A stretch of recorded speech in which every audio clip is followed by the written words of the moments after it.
Assalamualaikum warahmatullahi wabarakatuh. Saya Salvigus Andriani, NIM 1914070102 akan memaparkan materi tentang saya, yaitu tentang pengertian deskripsi hasil penelitian.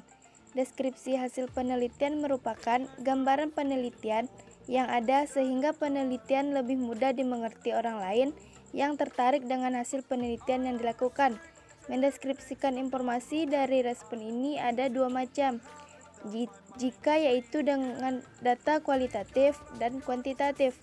Fungsi dari deskripsi data adalah untuk mengadministrasikan dan menampilkan ringkasan yang ada, sehingga memudahkan pembaca lain mengerti substansi dan makna dari tampilan data tersebut. 1. Penelitian eksperimen. Pada penelitian eksperimen, deskripsi data dilakukan pada data pretest dan posttest, pada kelas eksperimen dan kelas kontrol. Rekapitulasi data hasil pretest dan posttest, data keaktifan belajar siswa, dan ketercapaian indikator belajar siswa pada kelas eksperimen dan kelas kontrol. 2. Penelitian deskriptif. Teknik pengumpulan data yang dilakukan peneliti adalah melalui penyebaran angket atau kuesioner secara acak pada siswa, dan angket itu disusun berdasarkan pokok penelitian dan indikator dari variabel yang diteliti. 3. Penelitian korelasi. Penyajian data dilakukan untuk mengetahui seberapa besar hubungan antara minat dengan hasil belajar. Maka peneliti mengadakan penelitian dengan cara menyebarkan angket dan kemudian disusun dan ditabulasikan oleh peneliti dalam sebuah laporan. Penelitian PTK. Penelitian tindakan menggunakan penelitian PTK ini dilakukan dengan dua siklus. Penelitian mix. Penelitian data dilakukan dengan memberikan dampak positif dan harus memenuhi aspek dalam penelitian tersebut. Salsabila dengan NIM akhir 104. Di sini saya akan melanjutkan penyampaian materi dari teman saya tadi tentang hasil penelitian R dan D. Hasil penelitian adalah pengkajian ulang terhadap validas hasil penelitian. Hasil penelitian berkaitan dengan pembahasan hasil penelitian. Penelitian R dan D menghasilkan produk-produk, mengembangkan produk yang diperoleh dari tahapan model pengembangan R dan D. Contoh, pengembangan alat peraga domino pada mata pelajaran materi konsep dan pecahan di sekolah dasar. Menurut Sri Setiawati pada tahun 2020 pada halaman 59-78. Hasil penelitian yang diperoleh oleh peneliti berupa alat peraga domino yang layak digunakan sebagai penunjang pada proses pembelajaran matematika materi konsep pecahan di kelas 4 sekolah dasar. Alat peraga pembelajaran terdiri dari alat peraga yang bentuknya dibuat seperti kartu domino biasa. Prosedur pengembangan alat peraga domino menggunakan tahapan model pengembangan Sugiono yang telah dimodifikasi. Adapun tahapannya terdiri dari 1. Potensi masalah. Potensi masalah yang ditemukan oleh peneliti adalah belum efektifnya pemanfaatan teknologi oleh guru dalam melakukan proses belajar mengajar. Yang kedua, pengumpulan data. Pengumpulan data dilakukan dengan melakukan analisis terhadap kebutuhan guru dan siswa. Yang ketiga, ada desain produk. Desain produk dilakukan dengan tujuan untuk mengetahui gambaran produk yang akan dihasilkan dalam mengembangkan alat peraga matematika yang dimulai dengan tahap perancangan desain produk sampai kepada penyusunan antara permainan materi, soal, dan jawaban. Yang keempat, ada validasi produk. Validasi produk bertujuan untuk mendapatkan perbaikan alat peraga dari komentar, masukan, dan saran yang diberikan oleh para ahli dan mengetahui selayaknya alat peraga domino sebagai diimplementasikan dalam kegiatan pembelajaran yang divalidasi oleh ahli materi dan ahli media atau alat peraga. Yang kelima, ada perbaikan produk. Pedoman perbaikan produk diperoleh dari saran dan perbaikan yang dituliskan ahli pada lembar validasi. Yang keenam, ada uji coba produk. Uji coba produk dilakukan dengan tujuan agar memperoleh masukan tentang produk yang telah dikembangkan. Dan yang terakhir, ada revisi produk. Revisi produk dilakukan jika masih terdapat kekurangan pada produk, sehingga perlu dilakukan perbaikan pada produk yang dikembangkan oleh peneliti. Sekian dari saya, terima kasih. Data. Analisis data adalah sebuah proses pemeriksaan, pembersihan,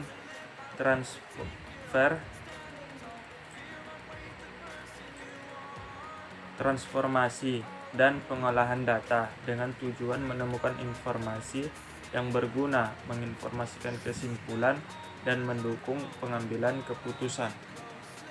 Adapun cara menulis atau menyusun analisis data ialah kapanpun kita mengambil keputusan dalam kehidupan kita sehari-hari adalah dengan memikirkan apa yang terjadi terakhir kali atau apa yang akan terjadi dengan memilih keputusan itu. Ini tidak lain adalah menganalisis masa lalu atau masa depan kita dengan membuat keputusan berdasarkan itu. Analisis data terdiri dari tahapan sebagai berikut, yaitu pengumpulan data, pembersihan data, analisis data, interpretasi data, dan visualisasi data. Kita ke bagian deskriptif, yang mana wawancara, observasi, dokumentasi dalam penelitian kualitatif dan analisis data yang digunakan, yaitu untuk menjawab perumusan masalah dalam penelitian kualitatif. Data yang diperoleh dari berbagai sumber dengan menggunakan teknik bermacam-macam. Teknik analisis data yang digunakan dalam penelitian ini adalah analisis data kualitatif, mengikuti konsep Niels and Huberman. Bagian eksperimen, data yang diperoleh melalui instrumen penelitian kemudian diolah dan dianalisis agar hasilnya dapat menjawab pertanyaan peneliti dan menguji hipotesis. PTK, tahap termasuk yaitu tahap perencanaan, tahap tindakan, dan kegiatan awal, inti, dan kegiatan akhir. Setelah tahapan tindakan, tahapan berikutnya adalah tahapan observasi atau pengamatan. Pada tahap ini dilakukan observasi secara langsung dengan menggunakan format observasi yang telah disusun dan melakukan penelitian hasil tindakan. Mix, yaitu reduksi data yang peneliti peroleh di lapangan. Akan peneliti reduksi dengan mengambil data yang penting dan berhubungan dengan penelitian yang dilakukan. Kategorisasi data. Setelah data yang cukup banyak dipilah-pilah sesuai dengan kebutuhan peneliti, maka data tersebut akan dikategorisasikan atau dibuat bagian-bagian atau kelompok-kelompok. Pengambilan kesimpulan setelah pengkategorisasian data telah dilakukan, maka penelitian analisis deskriptif merupakan analisis yang digunakan untuk mencapai perumusan masalah kedua dan juga merupakan teknik analisis data kuantitatif. Dan yang terakhir yaitu korelasi, uji coba, try out, suatu angket validitas suatu item. Untuk itu angket terlebih dahulu diuji cobakan yang di sekolah yang berbeda. Dari sampel penelitian dikarenakan seluruh populasi di tempat penelitian dijadikan sebagai sampel, yaitu kepada siswa kelas 5 SD negeri Kota Bengkulu dengan jumlah siswa.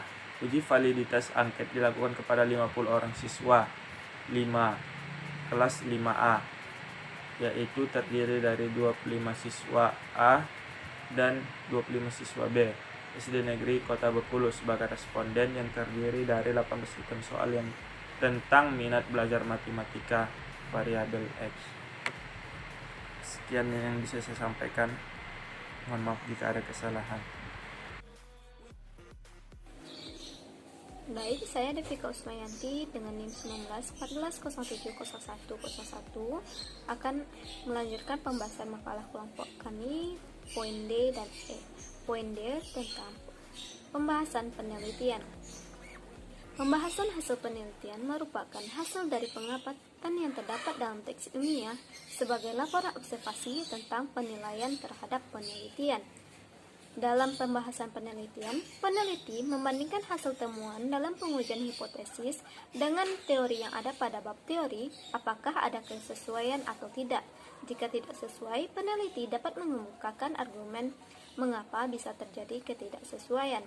Hasil temuan dapat didukung dengan melihat kualitas variabel yang telah dikemukakan di subbab deskripsi data. Apakah kualitasnya baik atau buruk, tinggi atau rendah. Contoh pembahasan penelitian yang pertama yaitu pada penelitian eksperimen, di mana pembahasannya yaitu peneliti membahas tentang pengaruh metode guided note taking terhadap keaktifan dan hasil belajar siswa pada pelajaran IPS, di mana berdasarkan hasil analisis data yang menunjukkan adanya pengaruh yang cukup terhadap hasil belajar dalam pembelajaran setelah menggunakan metode guided note taking. Hal ini dibuktikan dengan nilai effect size sebesar 0,685 sehingga dapat disimpulkan bahwa metode guided note taking memberikan pengaruh yang cukup sedang terhadap keaktifan dan hasil belajar siswa, di mana diperoleh nilai rata-rata siswa kelas eksperimen pada saat tes akhir mencapai 83,24. Selanjutnya, cara peneliti membahas data. Pada penelitian eksperimen, peneliti membahas data dengan menyajikan tabel dan grafik dan menggunakan teknik pengumpulan data berupa tes, observasi, dan dokumentasi. Teori yang dikemukakan oleh peneliti yaitu yang pertama, pengertian IPS. Menurut Nukman Sumantri, IPS adalah yang menekankan timbulnya nilai-nilai kewarganegaraan, moral, ideologi negara, dan agama. IPS juga menekankan pada isi dan metode berpikir keilmuan sosial. Yang kedua, pengertian hasil belajar. Hasil belajar merupakan gambaran tentang apa yang harus digali, dipahami, dan dikerjakan peserta didik. Hasil belajar ini merefleksikan keluasan, kedalaman, kerumitan, dan harus digambarkan secara jelas, serta dapat diukur teknik-teknik penilaian tertentu. Selanjutnya, teori yang ketiga tentang pengertian metode guided note taking. Metode guided note taking atau catatan terbimbing adalah metode di mana seorang guru menyiapkan suatu bahan skema atau handout sebagai media yang dapat membantu peserta didik dalam membuat catatan ketika seorang guru sedang menyampaikan pelajaran dengan metode ceramah. Selanjutnya, poin E, keterbatasan penelitian. Keterbatasan penelitian menunjukkan kepada suatu keadaan yang tidak bisa dihindari dalam penelitian.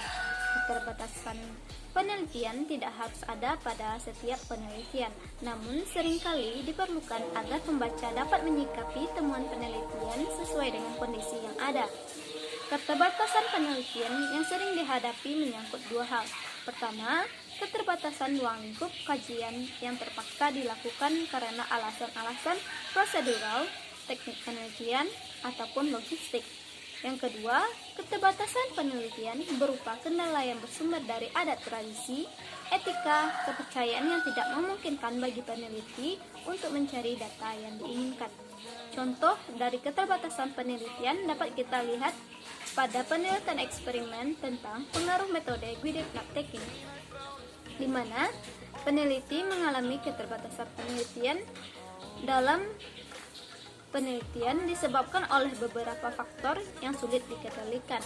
Di antaranya, penerapan metode guided note taking menuntut siswa untuk aktif pada saat pembelajaran berlangsung. Namun, karena siswa tidak terbiasa dengan kegiatan pembelajaran yang menuntut siswa untuk aktif, hal itu membuat siswa merasa kebingungan pada saat pertemuan pertama dan menggunakan metode guided note taking. Faktor yang kedua yaitu penelitian ini hanya dilaksanakan pada materi karakteristik ruang dan pemanfaatan sumber daya alam untuk kesejahteraan masyarakat pada mata pelajaran IPS. Keterbatasan yang ketiga yaitu peneliti kurang mampu untuk mengkondisikan kelas agar kondusif pada saat proses pembelajaran dengan menggunakan metode guided note taking.